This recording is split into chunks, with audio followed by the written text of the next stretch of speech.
Hey, masters of midterm speed! It's Terramaster back with Justice, as promised, bringing you the deck profiles from our little test match duel that was uploaded yesterday. So here is the losing deck first. And one thing I like about this series we're doing here is that we get to show off our fun deck names we come up with. Usually they're just like kind of inside the park kind of things, and that's a reference for Justice. But here we have the deck that I made called Legendary Dinos, because it has a legendary ocean and dinosaur monsters. Amazing. I know, right? It's a true stroke of genius. So, right. I mentioned this on the podcast briefly, but I think this is the time to kind of explain how this deck came about. So first we were trying to play Water Dragon. And as it turns out, that doesn't really work all that well. But So sad.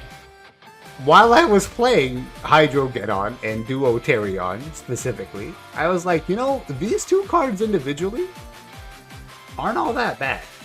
If only there was a way to summon them easier and maybe power them up a little bit. And I was like, oh, I know how to do that. You play a Legendary Ocean to summon Duoterion easier. And then you play Room for Growth to power up the Hydrogeddon. Hell yeah. So we saw Hydro got huge. yeah, Hydro got huge.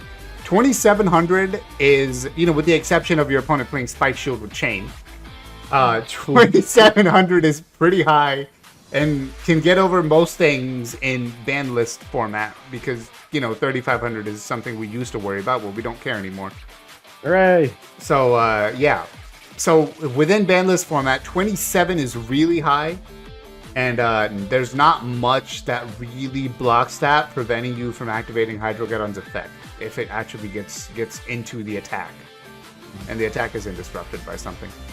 So yeah, that's kind of the basic premise of the deck. Swamp Mirror, I think, is a pretty nice kind of tech card in here, where it's basically another level 3 water if you have the ocean up, right? You saw how good Berserk Scales was in the duel. But yeah, Justin, do you have any thoughts on this deck? Again, I wish I didn't have to play Zoma, but I think I'm kind of obligated to because it exists. Yeah, I actually don't know if you have to. Swamp Mirror is pretty not bad with this. Yeah. The other thing to talk about, of course, is the singular copy of the Leviathan Dragon. This deck is not as focused on it as some others, but you have the option to right. Because you're swarming the field, right? You're getting Hydrogeddons out, so like you like have the tribute fodder. Right, exactly. So if you don't kill them, right, if they're stalling or putting a bunch of monsters out with high defense, yeah, as long as your monsters don't all die, Levia can finish. Yeah.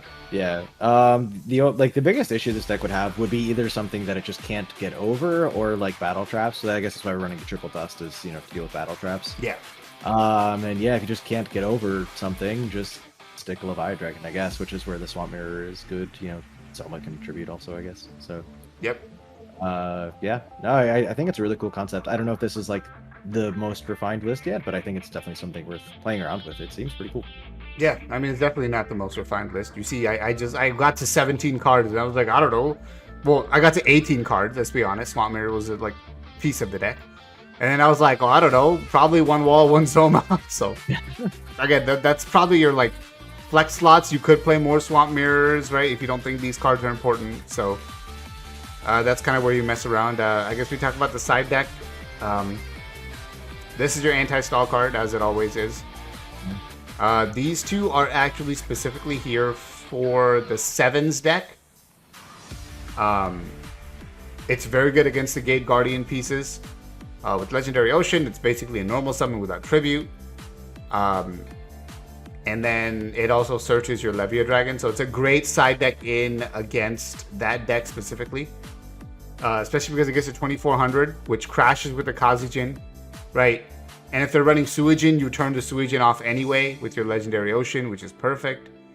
Sangha, you have to deal with using your Levia Dragon or your something with your Hydrogeddon. There's ways with Berserk Scale. Wall it. They need to attack with it. You have to activate your Wall Disruption, and then Fisherman can attack over it or something. Right. Yeah. You can also just summon Fisherman to just kind of be there, right? And then just give you your search, and then that's how you kill the Sangha, right? And then hopefully just win the game off of that. But yeah. And then Shield Crush is again more like specifically for the Koala deck because I knew that would be an issue. But as you saw in games 2 and 3, I never drew it. I sided them both in, I promise. But well, yeah, yeah, exactly. And then there's Straight Flush because back row is very annoying to aggressive decks, and if they have a ton of back row, more than you can handle with your Dust Tornadoes, you just say, all right, you know what, get out of here. Yep. Yeah. So any thoughts on the side deck?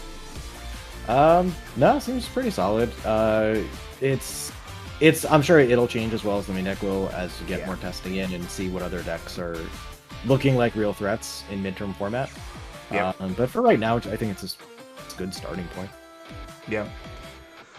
All right, cool. So that's my deck, the losing deck. Now we need to go to the winner's deck.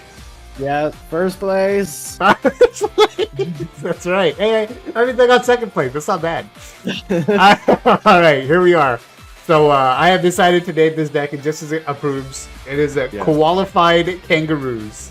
Yes. All right. Go for it. So obviously this deck fully functions around the skills. So I guess let's start there. Yeah. Chilling Outback. We saw it allows you to get your basically normal summon and face-up defense to play by anime rules, which is great. And your Koalas and Kangaroos can attack while in face-up defense and applies their defense for damage calculation, which can still destroy them by battle when attacking. Justice. Jeez. Anyway. So we run a lot of Koalas and Kangaroos. So we have Des Kangaroo. Which actually has a pretty neat destruction effect. So if they attack in and they think that they're going to destroy you in battle, and then they're wrong, their monster's destroyed, which is great. Then we're going to continue our Des theme here with Des Koala. The burn effect is usually not like huge, usually not burning for like huge amounts, because often in speed duels, players will often not have more than 1 or 2 cards in their hand. So you're usually burning for like 400 or 800. So but it's nice. It helps advance your game plan. The way that I built this deck, and we can kind of see it here, it is designed to be able to try to proactively win the game. I've seen some people talking about like Koala lists that are much more stall oriented or just all in on Des Koala burn, like just protect the Koala, flip it down with Book of Moon, flip it up and burn, flip it down again, flip it up and burn. Like, I just don't want to play that way. I don't know what the best way to play this deck is yet, but that's not how I want to play it. So we do have the option. We are running Triple Book as our Limit 3 card because it makes sense. It's good, but it's not the game plan. Like, the deck can burn. Like, we also have Nightmare Wheels to, A, protect our monsters, and, yeah, B, like, the burns. Like, it's there. But, because, like, that's just what's good for the deck, but you don't have to be all in on that plan.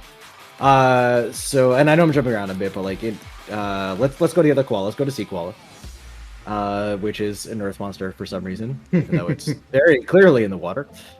But yeah, it actually has a really neat effect that if you control another beast, you can just change the attack of one of your opponent's monsters to 0. Yeah. Until the end of the turn. Like, it's pretty dang good. So again, this is why I like playing the deck more proactively. Like, yeah, you can just sit and stall, but you literally have a card that says, hey, your monster's attack is 0 now. And I can attack over it for huge damage. Yep. Like, why would you not try to use that to proactively win? Why would you run this card and then just be like, yeah, your monster attack is 0 for the end of the turn. Okay, I end my turn. Oh, it's not 0 anymore. Come on. So to take full advantage. Yeah. So to take full advantage of that, we are running 2 copies of our brand new Kaiju, Dogoran, the Mad Koala Kaiju. That is its name. It is now. But it's really just a matter of the fact you can just tribute 1 monster on your opponent's field, special summon it, make its attack 0 with Sea Koala, and then attack over it. Like, it's great. And then sometimes you can do things like you saw in our Game 3, which if you haven't watched the match that these decks were in, go do that. Yeah. Where I was able to tribute one of Terra Master's monsters for a Dogoran, which then allowed me to summon the second Dogoran to my field to attack over something else for lethal. So it also just sometimes allows you to special summon a 3,000 attack monster. Yeah, that was pretty insane. Not bad. Yep, the double Dogoran, you won't always get it, but when you do, it could just be a killer. So, and that's like, you don't want to run like 3 because it's too bricky, but I think 2 is a good number here. No, 2 is definitely the correct number if you're having the potential to use this as a finisher, and it also has synergy with other cards in your deck. Then I think 2 is right. Yeah. So you saw like sometimes you can just attack over something with your Dogoran. You know, I dealt 1,000 damage, which is exact lethal. Yeah. In a perfect world, if you have, say, a beast plus Sea Koala, and then you can like tribute your opponent's monster for a Dogoran, and then special summon your own and swing over it for 3k, like, you know, obviously insane, but that's not gonna happen every time. But no, not at all. Yeah. Alright, so on to the traps. You're talking about Nightmare Wheel, self-explanatory. Spike Shield with Chain is the MVP of this deck. Honestly, I think it's what makes the deck function, along with the skill. Because, yeah, your Des Kangaroo, your Des Koala just become enormous. Yeah. Like, they both... We're talking about 2,700 is pretty good. How about over 3,000? Like, how's that strike you? Yeah, that strikes me as that's why I lost. Yeah. And also, it's a damage step shenanigan, so, you know, Yeah. they can't even... necessarily know for sure what you're gonna do. So you can swing in if you want, and then damage step Spike Shield, or when they attack you, damage step Spike Shield. Really, really strong. Could be a huge burst of damage. And yeah, again, why I like the proactive game plan. If I can attack for huge damage with my Kangaroo or Des Koala, especially if my Sea Koala made your attack 0, yeah, I want to, you know, try to win the game. Yeah. Imagine trying to win. It's crazy. You don't win. You just stand there until Judge calls time. Zoma is Zoma. It still is good in this deck because sometimes you're not going to draw the monsters you need, or if they deal with your Spike Shield, you know, they might deal with your defenses. Gives you another monster to play. And again, like, burn is a fallback plan for this deck. And that's kind of what I like about the deck too, though, is it can play either way. You have your options to play proactively and just try to swing in for huge damage. And you have your options to try to, you know, fall back on burn damage when you need it. So it's kind of flexible in that way, which is neat. Yeah. And then, yeah, an inclusion that I made actually right before we started testing today was Wabaku. We've played around with a few different cards in this deck. But again, you need your monsters to stick around, right? And especially because Sea Koala needs you to have another monster in play. Something like just protecting your monster for a turn with Wabaku and then being able to use Sea Koala afterwards is really good. So yeah, it was something that I thought of, and it actually feels like it probably belongs in this deck, given that you often want to have multiple monsters in play. Because you don't have to play around Wall of Disruption. You don't. You don't have to play around Widespread Ruin. It's great. It's amazing. Yeah. Yeah. You attack, they activate Wall of Disruption, you're like, okay. It's kind of like, okay. Cool, that could resolve and do nothing. Yep. This changes my damage in no way at all. Cool. Alright. So yeah, so I think Wabaku is very good here. Yeah. Alright. Do you want to talk about the main deck at all before we move to the side? No, I think it's a deck with a lot of potential. Like, obviously, I see, as I'm staring at it right now, I see some, like, brick combos, right? Mm-hmm. Like, I see some ways you could open, like, you know, Spike Shield, Dogoran, Wabaku, and then you can just stall. But, like, even then, like, that's not terrible. Maybe you'll draw the monster you need the next turn, right? Yeah. So there's definitely brick potential. Like, right. I mean, with that said, though, show me a deck that doesn't have brick potential. Yeah, agreed. You know, so yeah. But alright, cool. So the side deck. The side deck is definitely going to change. This was honestly a lot of this is just stuff that was thrown in just because. The Brachios I'm actually going to give Terra Master credit for. We initially had it in the main deck even. Yeah. We had 2 in the main deck. I took 1 out and moved 1 to the side. I just didn't want it in the main. But it's actually a hilarious floodgate counter for this deck. Yep. Because if you normal summon and they floodgate you, like next turn, if you Brachios and put your Koala or Kangaroo to face up defense, it can attack. Yeah. You don't need to change its battle position. It's actually hilarious. Yep. So yeah, this is actually one of the funniest floodgate counters I've ever seen. So yeah, so I have one on the side, but the reason why it's on the side, not the main, is that right now, so far in midterms, it seems like there's a little less floodgate going around. Like, it was almost a true staple in like almost every deck during GX box, but in midterms it seems to be a little less so. Yeah. So if floodgates really starts picking up again, Brachios very well might go to the main. Yes. Anytime it's on the side, you know, for decks that it might make sense against. Yeah. Diffusion is there just because, like, we don't know. There's some talk maybe Dragoon is real somehow in midterms. Don't know yet. In case it is, it's there. That's really it. I don't know. Spiritual Forest is almost definitely coming out of the side. It was just there because it was something people were talking about and it's something you were talking about, so we just put it in the side. I just haven't changed it yet. But I think it's very unlikely this card stays in the side deck, to be honest. I agree. I don't think it's necessary. Like, Wabaku, Spike Shield just do, and Book, really, just do it better. Yeah. Without being as low versatility of a card.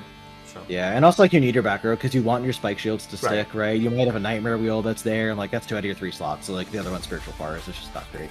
So honestly, that card's probably getting dropped. Just being real. Dust Tornado is Dust Tornado. There's decks that it's good against. We don't main it again just because we're not worried about battle traps. We put it in against decks that we are more worried about back row, like say Crystal Beast or something like that. Honestly, Spiritual Forest is probably just Dust Tornado number 2. Or a Straight Flush or something. Yeah, no, that's fair. That makes sense. Yeah, you just don't care about battle traps in this deck, which is amazing. But you do care about Crystal Beast traps. Those Crystal Beast is actually probably a really bad matchup for this deck, to be real. Like if you have a monster and then you spike shield it, and then there's like cool Regeki or Conclave, you're just like, yep. Yeah, I invested an equip card into that. So. Yeah. So the Spiritual Forest is probably a Dust or a Straight Flush, whatever you want. Yep. Waking is very good in the side deck, and we run 2 just because people are going to be trying to destroy your back row, like, a lot. When you're running, Nightmare Wheels and Spike Shields and even Wabakus that they might want to try to, like, preemptively, say, like, Dust Tornado or something, or Straight Flush you, and then you hit them with the Waking, yeah. I actually sided in Waking in our match. Oh, you did? Yeah. Yeah, you just didn't draw enough, like, Dust Tornadoes to make it matter. I will also say this for Waking. I feel like a lot of people are going to choose Breaker as their 3 of 2.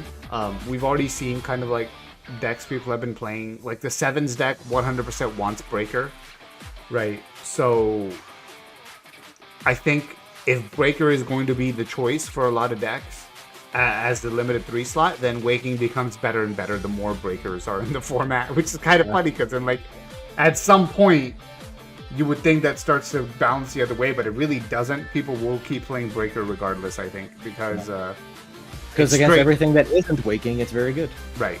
It's Straight Flush that'll take the hit for Waking becoming overly popular, not Breaker. But it's still good against Breaker, which is cool. Yep. So the side deck definitely has a lot of room to be changed. Again, Spiritual Forest for sure has to come out, and then whatever you feel like. Yeah. For the extra deck for Waking, we have pretty standard Waking targets. Whatever Waking targets you prefer, fine. So we got Cyber End, Ojama King, Thousand Knights Restrict, Arcana Knight Joker, Destiny End Dragoon. For flavor purposes, we have Master of Oz. Yeah! Do not actually run this thing. If you want the biggest beater, obviously run Blue Eyes Ultimate. Right. Otherwise, if you want... I don't really think you need something like Ryu Sentry. Like, normal traps are usually not a problem for this deck. Nope. Unless like exactly Crystal Raigeki. Other than that, I don't. Yeah, I honestly think this deck is almost always summoning Cyber End, Thousand Knights Restrict, Ojama King, or Dragoon. Like, yeah, Joker comes up occasionally, but I think it's one of those 4. Yeah, most likely. But whatever Waking extra deck you feel is most relevant for you and your particular metagame. Yeah. So that's it. That's all I got with this deck. It's a lot of fun. I will say that. It's actually a super fun deck to play. Unless you really do completely hard brick, you usually feel like you have different options. You have things you can do, and it just plays in a very different way than most decks do, I think. And that's just fun. Good. I think good job with this one. The skill, Konami. It's crazy. Good job with this one. This is good. Like, just random Chumley skills. Like, you know what? Like, is this gonna be tier 1? No. Like, almost definitely not. But like, is it playable? Yeah, I think it's playable for sure. Yeah. It's playable, it's fun. It might not even be Rogue. It might actually be, a solid tier 3. It could potentially be tiered. If it shows up to its potential, yeah. So, as we're kind of further. So, I think it's cool. But, yeah. I think we can close things out here. Yeah, we're done. We've talked long enough. Tell us your thoughts. What do you like about these decks? Do you like the concepts behind them? What would you change? Don't tell me to change Outback to a stall deck because I'm not interested. But other than that, let us know what you suggestions that actually further the cause of winning the game. Yeah, suggestions that are not stall based. Yes. Do let us know. But that will do it for us for today. Hope you guys enjoyed these deck profiles. If you want to see more videos like these, the testing and then kind of going in depth with the decks, please do let us know if you enjoyed it, and we will keep going. If you hated it, let us know that too, so that we don't keep making them if you all hate them. Right. Well, we'll stop and think of something else if you don't like it. But this was kind of what I thought we would do. The new set coming out, we might as well. We're going to test regardless, so we might as well just kind of let you guys in on it. Yeah. No, I love that. I had a lot of fun with it. All right, so that will do it for us. So until next time, as always, my friends, be good to yourselves, be good to each other. Good luck in all of your games, and we will see you soon. Later.